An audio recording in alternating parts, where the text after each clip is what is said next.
जो ड्रामेबाजी ये कर रहे हैं, ये ड्रामेबाजी अभी जो लोकसभा स्पीकर के खिलाफ इन्होंने की, उससे क्या हासिल कर लिया? केवल अपनी थू-थू करवाई है। राहुल गांधी की भाषा क्या है? क्या करते हैं आप? आपकी भाषा ऐसी लगती है कि मतलब सड़क छाप भाषा है भाई, वो किसी नेता की भाषा है ही नहीं। मार रहा है ट्रंप और नेतन्याहू ईरान को। ये कह रहे हैं कि मोदी की सरकार हटाओ। देश के प्रधानमंत्री ने नेता अपोजिशन का आज तक की राजनीति में पिछले 10-12 साल में एक बार नाम लिया हो? एक बार नहीं लिया। हर बार इनका चेहरा जनता के सामने आ रहा है। इनको इस बात की शर्म नहीं है कि आप कर क्या रहे हो। और जो कुछ राहुल गांधी देश के सदन में करते हैं, उसके बाद भी जिन लोगों के मन में ये इच्छा है कि राहुल गांधी किसी दिन देश के प्रधानमंत्री बने, तो ये बहुत खतरनाक इच्छा है। जबकि इस देश का आम नागरिक जानता है कि सरकार किस स्तर पे काम कर रही है। हमने देखा है दोस्त की आपदा में सरकारों ने क्या किया है इस देश का। दर्शकों, पिछले 10-15 साल की राजनीति में या फिर आज़ादी के बाद इतिहास के, अगर आप छात्र हैं, इंटरेस्ट है आपका, तो इतिहास आप अगर आज़ादी के बाद से भी पकड़ेंगे तो एक दौर तक तो केवल कांग्रेस ही रही।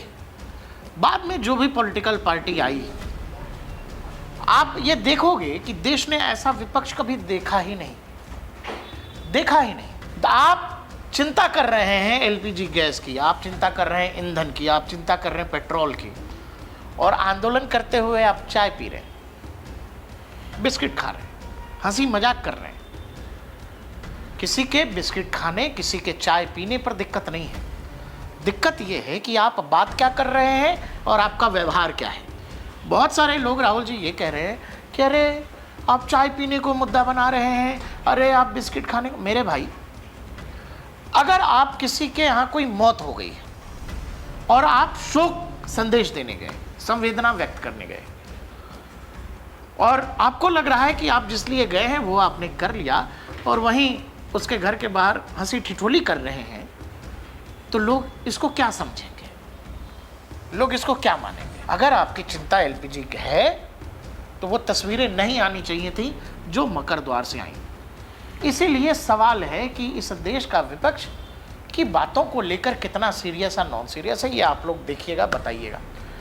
दूसरा क्या है कि इस देश के विपक्ष को पता है कि अब वो जनता की नज़र में एक्सपोज्ड हो चुके हैं, लोग उनकी बातों को गंभीरता से नहीं लेते।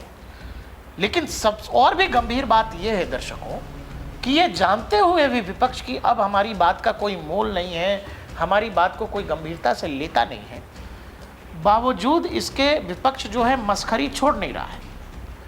पहले स्पीकर के खिलाफ अविश्वास प्रस्ताव आता है। स्पीकर के खिलाफ अविश्वास प्रस्ताव किस लिए आया? इसलिए क्योंकि स्पीकर ने देश को, सदन को सच बता दिया कि ये कांग्रेस के सांसद देश के प्रधानमंत्री के साथ सदन के अंदर कुछ करना चाह रहे थे।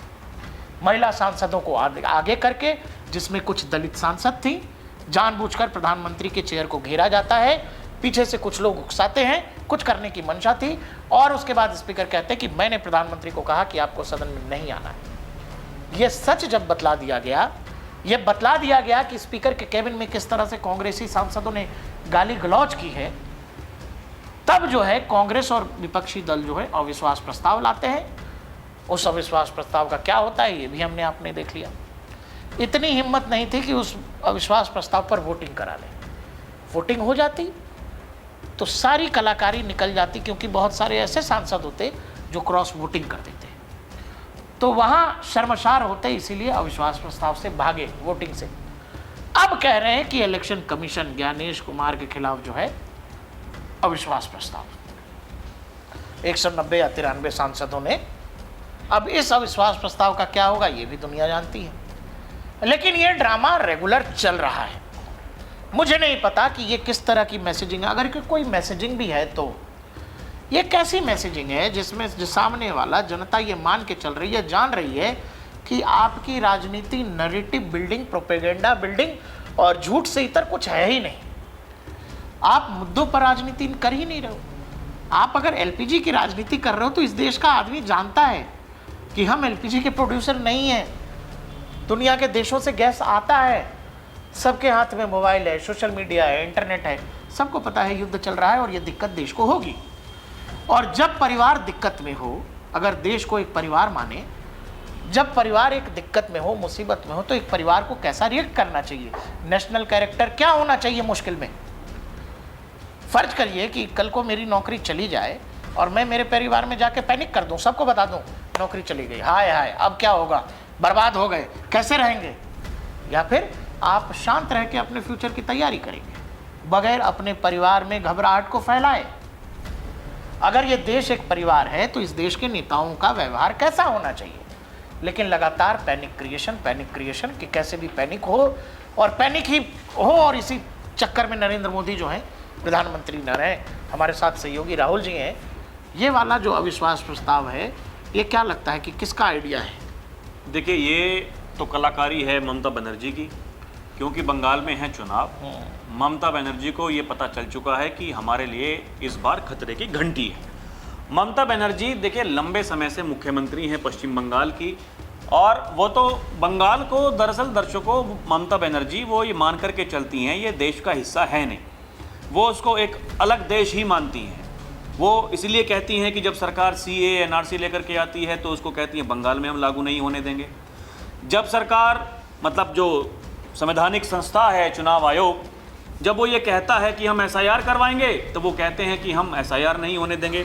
दुर्भाग्य देखिए, इस देश का एक राज्य है बंगाल, और वहाँ सुप्रीम कोर्ट के आदेश पर हाई कोर्ट की निगरानी में SIR हो रहा है। सुप्रीम कोर्ट कहता है कि अरे रोज ये चट्टा लेके चले आते हो, हम लोग के पास और काम है कि नहीं है। मतलब SIR और भी राज्य हैं जहां पर SIR हुआ दर्शकों, कहीं जो फाइनल लिस्ट है वो सामने आ गई, कहीं अभी आनी है। जैसे उत्तर प्रदेश में अभी जो ड्राफ्ट मतदाता सूची, उसके बाद में जो फाइनल मतदाता सूची आनी है, उसमें समय है, काम चल रहा है। और काम चल रहा है क्योंकि सरकार कह रही है कि भैया लोगों के जो जायज़ वोट हैं वो बने रहने चाहिए और जो नाजायज़ हैं उनके वोट कटने चाहिए। यही तो हो रहा है, यही सच्चाई है। यहाँ कोई दिक्कत नहीं उत्तर प्रदेश में, लेकिन आप सोचिए बंगाल में दिक्कत है। बंगाल में ममता कह रही हैं नहीं होने देंगे। ठीक, अब जब सुप्रीम कोर्ट ने कह दिया, ये वहाँ के जो हाई कोर्ट है उसको आदेश दिया कि एक जजों की जो सीनियर अधिकारी हैं उनकी एक टीम बनाइए, जाकर के वहाँ SIR करवाइए और वो पारदर्शी तरीके से होना चाहिए। इसका मतलब ये है कि जो बंगाल के अधिकारी हैं सुप्रीम कोर्ट को उन पर भरोसा नहीं है। बंगाल के जो अधिकारी, ममता दीदी के जो अधिकारी हैं, इसका मतलब ये है कि अब जब अगर सरकार चेंज हो गई दर्शकों तो उनकी पहचान पर भी संकट होने वाला है। ममता को ये डर है, इसलिए ममता ने ये कहा, और उस जो महाभियोग ये लेकर के आ रहे हैं इम्पीचमेंट, उस पर दर्शकों 193 सांसदों ने बताया जा रहा है अभी तक हस्ताक्षर किए हैं। 160 लगभग वो लोकसभा के हैं, बाकी राज्यसभा के हैं। 2/3 बहुमत चाहिए। अगर वो प्रस्ताव आपको पास कराना है तो उसमें आपको 2/3 बहुमत चाहिए। क्या विपक्ष के पास में 2/3 बहुमत है? बताइए आप। अभी जो उपराष्ट्रपति पद का चुनाव हुआ था, अरे उनको पास थोड़ी कराना राहुल जी, उनको ला रहे हवाबाजी में। मैं वही बात कह रहा हूं कि आप देखिए ये सब ड्रामेबाजी। हमारे पास नंबर होता तो हम हटा के फेंक देते। ये जो ड्रामेबाजी ये कर रहे हैं, ये ड्रामेबाजी अभी जो लोकसभा स्पीकर के खिलाफ इन्होंने की, उससे क्या हासिल कर लिया? केवल अपनी थू करवाई है। ये करते इसीलिए हैं, इसके पीछे है कि इनको ये लगता है कि एक तो इनको लगता है कि जो हमारा काडर है उसको ये लग जाए 100% कि हम लोग हार नहीं रहे हैं, हम लोग को हराया जा रहा है जानबूझकर। काडर तो उनके साथ में है ही है। हाँ। काडर तो कहीं जाएगा नहीं, लेकिन सवाल ये है कि जो जनता है जो राज्य की, उसके पास में क्या मैसेज जा रहा है? जो करतूत आपकी देख रहे हैं, आप ये मान करके चलिए आप अपने लिए गड्ढा खोद रहे हैं। ये कहाँ मान रहे हैं? हाँ, इनको देखिए, ईरान में युद्ध है, ये कह रहे मोदी जी गद्दी छोड़ दो। मोदी जी गद्दी छोड़ दो। इनको मतलब वो छाती पीटने वाले हैं, वो तो पागल है ही हैं। ये विपक्षी भी वही छाती पीट रहे हैं, ये भी वही कह रहे हैं। मार रहा है ट्रंप और नेतन्याहू ईरान को, ये कह रहे हैं कि मोदी की सरकार हटाओ, मोदी जिम्मेवार, हाँ, मोदी जी कुर्सी छोड़ो, मोदी कुर्सी छोड़ो। ये ऐसी तो इनकी सोच है। और ये जो ये कार्यक्रम इनका जो चल रहा है दर्शकों, इसको आप गंभीरता से सोचिए, इसमें कितनी सच्चाई है। और ये जो अपने आप ही जनता के सामने ये इनके जो चेहरे हैं वो सामने आ रहे हैं, इसलिए कहते हैं पहचानो इन चेहरों को, पहचानो। लखनऊ में थे शायद माननीय नेता विपक्ष जो है, हाँ, उन्होंने कहा नरेंद्र सरेंडर, हाँ, मोदी को मुझसे डर लगता है, हाँ, मोदी को कॉम्प्रोमाइज है। और जब मोदी बोलने के लिए खड़ा होता है तो भाग जाते हैं, फिर ये भाग जाते हैं वहां संसद छोड़ करके।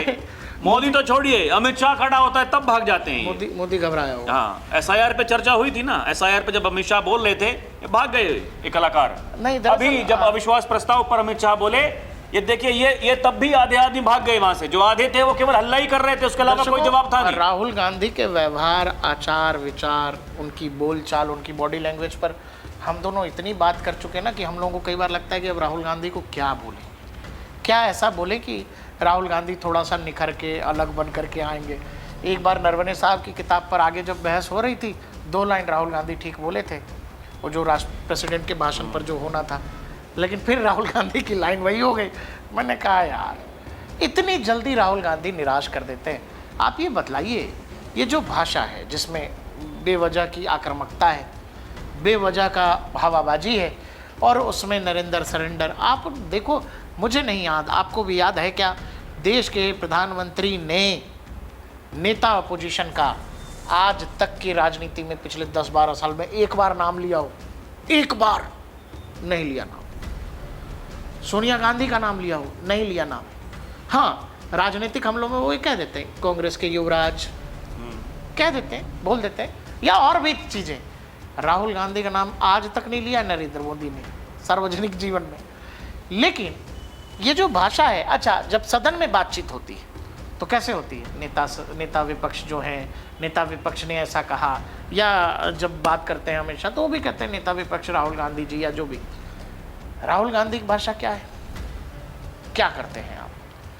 आपकी भाषा ऐसी लगती है कि मतलब सड़क छाप भाषा है भाई, वो किसी नेता की भाषा है ही नहीं।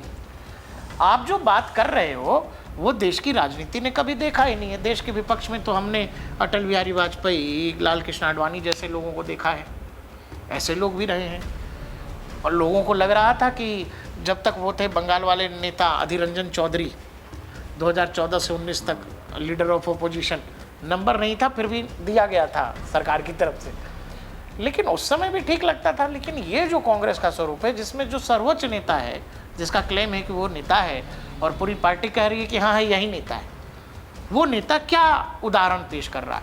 अभी लोग जाके यूथ कांग्रेस वाले नंगे हो गए उस पर, वो नेता कह रहा है कि कर दिया काम।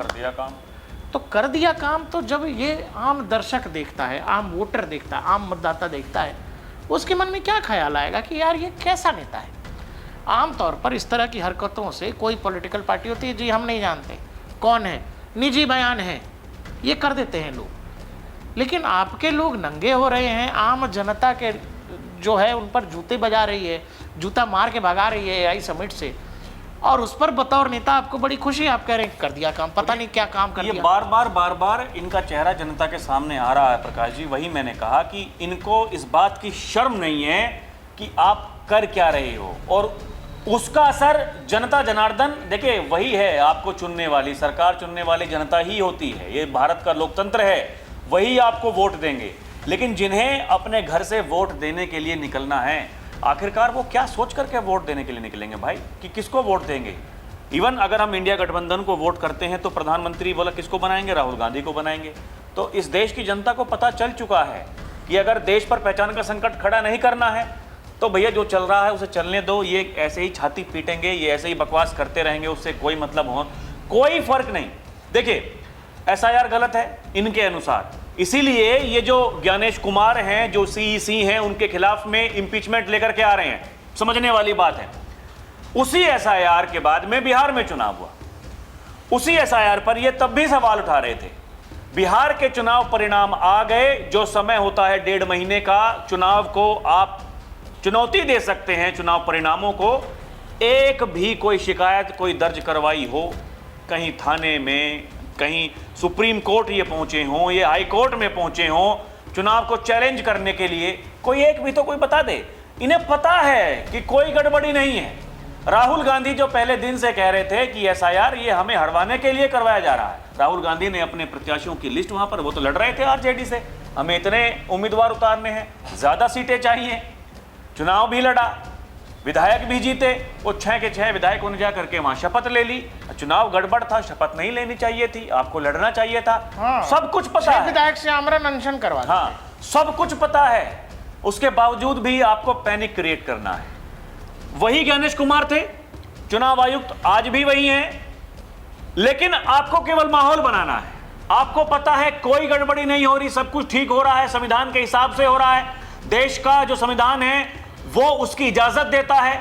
उसके बावजूद आपको केवल कुछ लोगों को मूर्ख बनाने के लिए, जो आपके कहने से मूर्ख बन जाते हैं, वो लोग जो राहुल गांधी को नेता मानते हैं, वो लोग जो एक दिन राहुल गांधी को प्रधानमंत्री बनते हुए देखना चाहते हैं, केवल उनको खुश करने के लिए खतरनाक इच्छा आप लोकसभा स्पीकर के खिलाफ आप अविश्वास मतलब लेकर राहुल के आ गांधी जाएंगे। का बतौर ओपोजिशन रूप देखने के बाद अगर आप प्रशंसक भी हैं राहुल गांधी के, और जो कुछ राहुल गांधी देश के सदन में करते हैं, उसके बाद भी जिन लोगों के मन में ये इच्छा है कि राहुल गांधी किसी दिन देश के प्रधानमंत्री बने, तो ये बहुत खतरनाक इच्छा है। कांग्रेस के अंदर और भी नेता होंगे, शायद उनको ये मौका दे दिए जाना चाहिए अगर कांग्रेस ही से कोई हो, लेकिन राहुल गांधी ही हो ये तो अब संशय का विषय है, क्योंकि देश ही इस बात को नहीं मानता है। अभी देखिए, ईरान, इजराइल, अमेरिका, इनका वॉर चल रहा है। इजराइल अमेरिका मिलकर के ईरान को वो खत्म करना चाहते हैं, ये उनकी मंशा है। ठीक, विपक्ष वहां भी है, वो भी लोकतांत्रिक देश हैं। ईरान तो ठीक है, वो तो कट्टरवादी सोच से वो परेशान है, रिजीम चेंज वहीं के लोग करना चाहते हैं, ईरान को छोड़ दीजिए। लेकिन सवाल है कि आखिर इजराइल और अमेरिका के जो विपक्ष के नेता हैं वो अपने देश के जो इस समय सरकार में है उनके साथ में खड़े हैं कि नहीं खड़े हैं।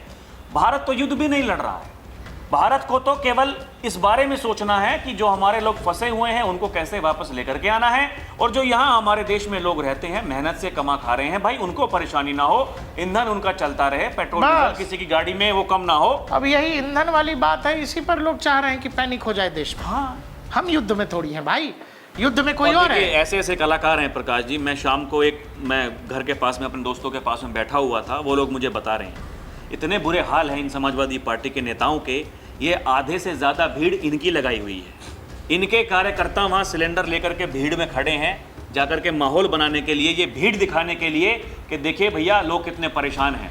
दर्शकों, आप जो वीडियो देख रहे हैं, आप बताइए कि लोगों को कितनी परेशानी है गैस को लेकर के, कितनी परेशानी है। आप समझिए ये क्या होता है। जैसे नोटबंदी हुई थी, नोटबंदी में अपने कार्यकर्ता लाइन में लगा दिए, राहुल गांधी खुद ही लग गए, राहुल गांधी खुद लग गए, बोले मुझे भी नहीं मिल रहा। हाँ, माहौल बनाने के लिए। राहुल गांधी के पास में जिस दिन अगर सरकार ये जांच करने पे उतर गई, जब आमने सामने की ही करनी है तो फिर हो जाने दीजिए।